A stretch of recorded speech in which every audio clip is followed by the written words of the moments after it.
संवैधानिक पद को गाली देते हैं और आतंकवादियों का महिमा मंडन करते हैं। ये तो कांग्रेस की फितरत बन चुकी है। उन्होंने लोकतंत्र को बंधक बनाने का प्रयास किया, अपनी बपौती समझने का प्रयास किया, लेकिन लोकतंत्र किसी का वो नहीं है। लोकतंत्र के मालिक तो हमारे जनता जनार्दन है, आम जनता से भारत की जनता है। लोकतंत्र में भारत की जनता को कोई जबरन शासित नहीं कर सकता है और इसीलिए जो उनके हितों के लिए कार्य करेगा, उनके सम्मान की रक्षा करेगा, उनकी आस्था का सम्मान करेगा, ये जनता जनार्दन उनके साथ में रहेगी। भाइयों बहनों, भारत के विकास की जो यात्रा आगे बढ़ रही है, इसमें कर्नाटका ने भी बड़ी भूमिका का निर्वहन किया है। यहां के युवाओं ने कर्नाटका को आईटी स्किल के एक हब के रूप में विकसित किया है। वैश्विक बाजार में जब चर्चा होती है, भारत के आईटी सेक्टर की चर्चा होती है, तो बेंगलुरु का नाम सबसे पहले लिया जाता है। एग्रीकल्चर के सेक्टर में यहां की माताओं ने, बहनों ने, यहां के अन्नदाता किसानों ने जो मेहनत की है, जो परिश्रम किया है, आज मैं कह सकता हूं हमारा अन्नदाता किसान सिर झुका के नहीं चल सकता है। प्रधानमंत्री सम्मान निधि उसके साथ में है और किसान सम्मान निधि ने हर किसान को, हर अन्नदाता किसान को सम्मान के साथ चलने के लिए एक अवसर दिया है। भाइयों बहनों, आज मैं आया हूं आपसे यही कहने के लिए, एक और ये डबल इंजन की सरकार आपके हितों के लिए कार्य कर रही है, आपके विरासत का सम्मान कर रही है, आपको सुरक्षा दे रही है। दूसरी तरफ सुरक्षा में सेंध लगाने वाली, भारत को आस्था को अपमानित करने वाली कांग्रेस है। और इसीलिए मैं आया हूं आपसे कहने के लिए, लोग मुझसे पूछते हैं कि उत्तर प्रदेश में आखिर भाजपा की गवर्नमेंट आने के बाद आज वहां पे जनता का इतना समर्थन कैसे मिल रहा है। मैं कहता हूं ये प्रधानमंत्री मोदी जी के करिश्माई व्यक्तित्व का मार्गदर्शन है और भाइयों बहनों, ये डबल इंजन की सरकार की ताकत भी है। डबल डोज डेवलपमेंट का, डबल स्पीड गरीब कल्याणकारी योजनाओं का।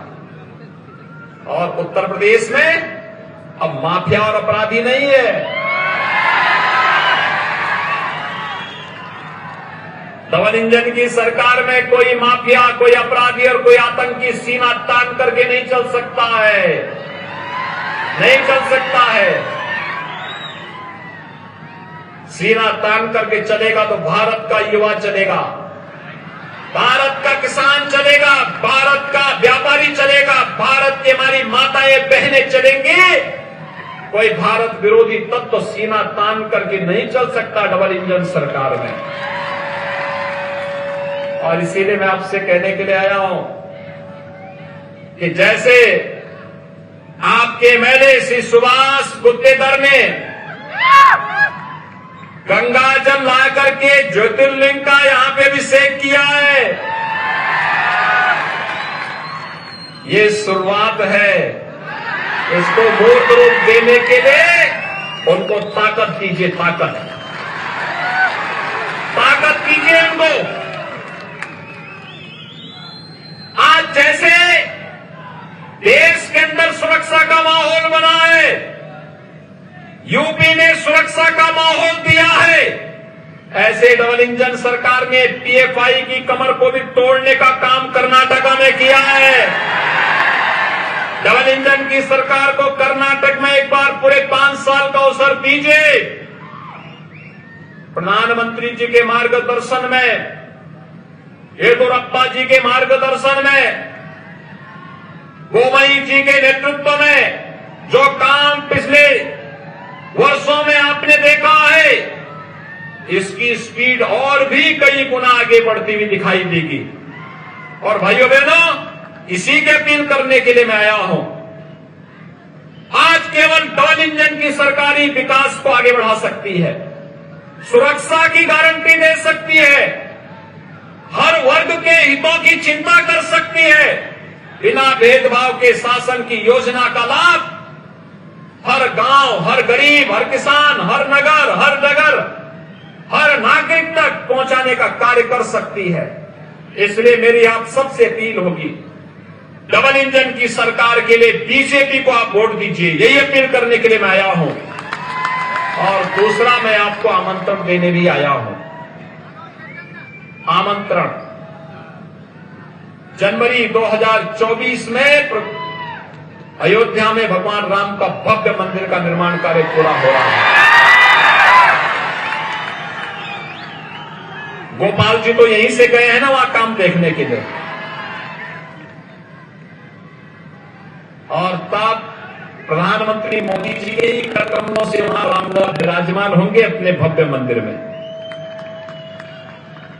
और उस कार्यक्रम में कर्नाटक को उपस्थिति इसलिए भी आवश्यक है क्योंकि भगवान राम के वनवास कालखंड में उनका सबसे विश्वसनीय सहयोगी कोई मिला था तो हनुमान जी सी कर्नाटक में मिले थे।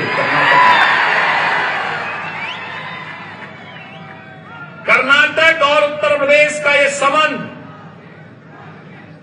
हजारों वर्षों से है और इस अवसर पर फिर से इसी संबंध को और मजबूत करने के लिए बोमई जी ने मुझसे कहा कि कर्नाटक के जो लोग अयोध्या आएंगे उनके लिए मैं राज्य की ओर से एक स्टेट गेस्ट हाउस बनाना चाहता हूं।